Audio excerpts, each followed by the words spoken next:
what's up everybody? Lorenzo here with Indie Comics Review. This week I'll be reviewing 3 indie comic books from recent weeks. If this is the kind of content you find interesting, be sure to hit the like button and the subscribe button. So let's get started with this week's comics that I'm going to be reviewing. First book up is Pyrate Queen.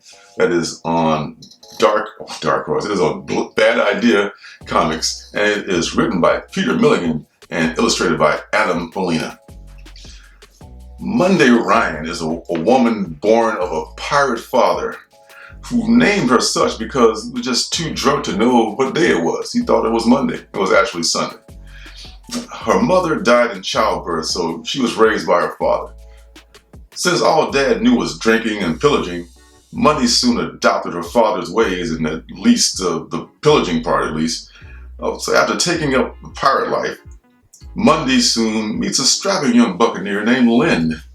He and Monday live an action-filled life of pirating and stupping, or tupping, as they call it in those days. Soon, the two overthrow this asshole captain and they take over his ship. Things are pretty peachy for a while with the pillaging and the tupping and on the high seas and everything, until one day Monday announces that she is pregnant. Soon after that revelation, their ship is ambushed by one of Her Majesty's ships, commanded by Sir Cloudesley Napier, a foppish captain of British royalty. Then Monday has to beg for the lives of her husband and their unborn child. This book has all the hallmarks of a Bad Idea comic. It's got great production value. It's good writing, good art, and like I say, it looks great. My biggest problem I have with this book is that it just seems like it's too short. I mean, it's 22 pages, but it really doesn't seem like it. Maybe because I just didn't want it to end, because it was good. It is ending on a cliffhanger, so that this is a continuing series. Just FYI.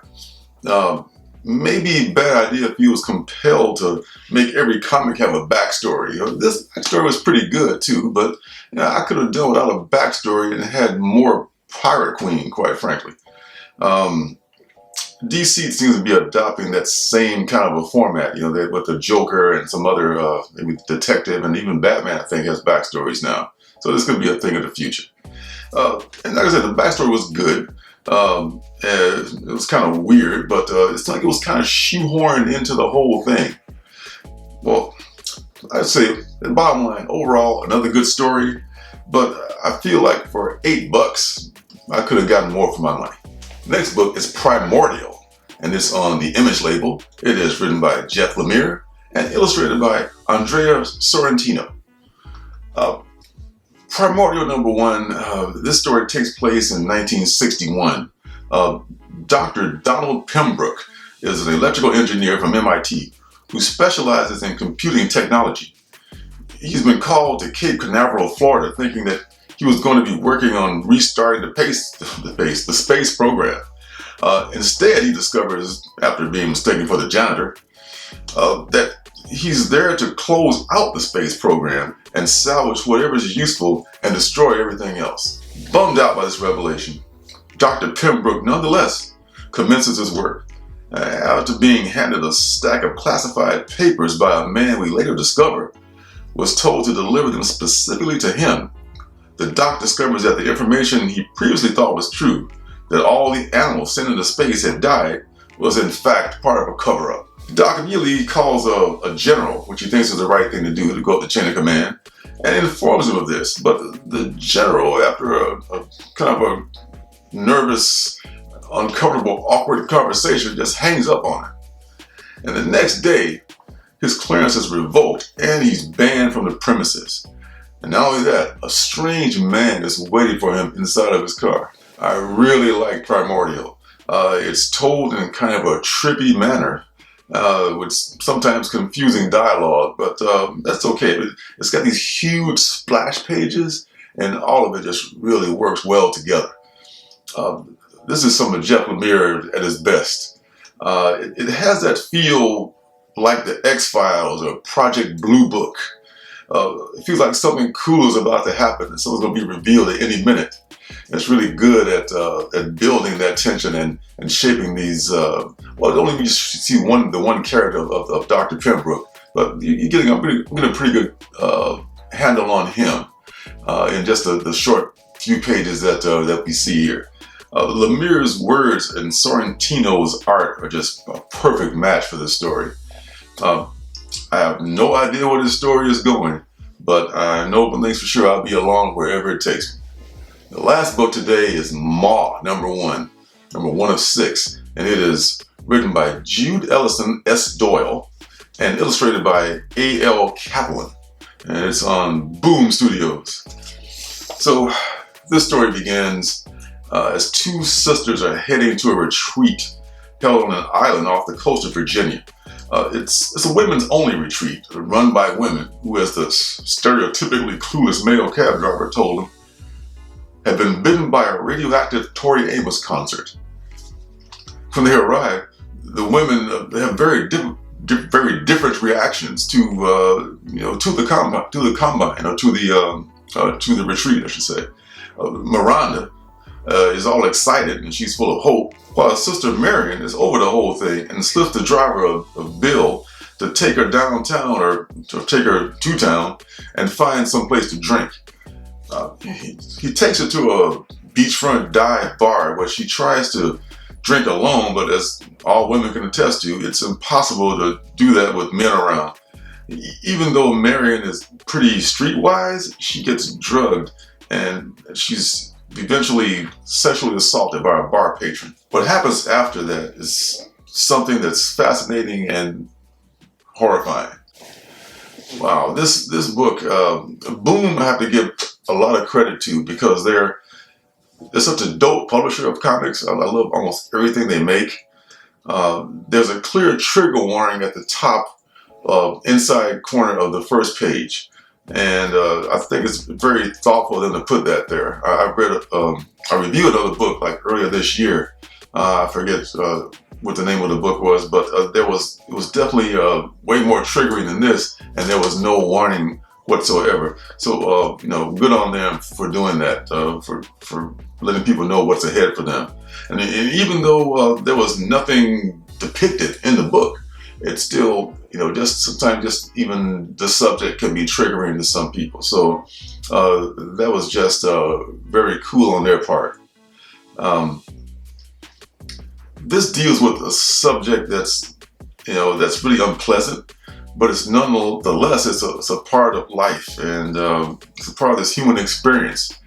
I'm glad to see somebody approach this with in an intelligent way, I should say, without being crude or exploitive. At least so far, I don't see that happening. I really hate the rape revenge trope that gets way overused in print and film. This does not seem to be that. I get if this is like too triggering a subject for you, or if this is too depressing a subject for a lot of people. Fine, that's I totally get that. Just stay away. But like I said, it's not triggering in the depiction of anything, but just the discussion of that subject matter is not something you want to deal with. Then look elsewhere. But I tell you, this is a really well-written book, and the art's good as well. But I really love the way that the writer is laying this out, and it's not exploitive and it's not triggering in any way. I'm pretty sure the writer is a woman, so that explains a lot. Whatever is going to be happening in this book,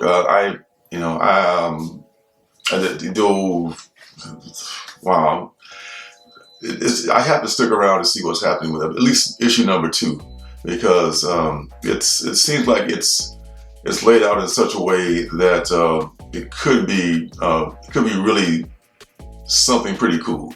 But if you can get past all the negativity of the subject, I do recommend this book. Well, that's all for this edition of Indie Comics Review. Looking ahead to next week, oh wow, honestly, I don't see a lot of number ones as far as indies go that I'm interested in. There is something called The Frontiersman, which is about some I think a maybe not a superhero, but maybe in this world he's considered a superhero, but he comes out of retirement. In the blurb it says like it's a mature subject, but not for the cynical. So we'll see about that.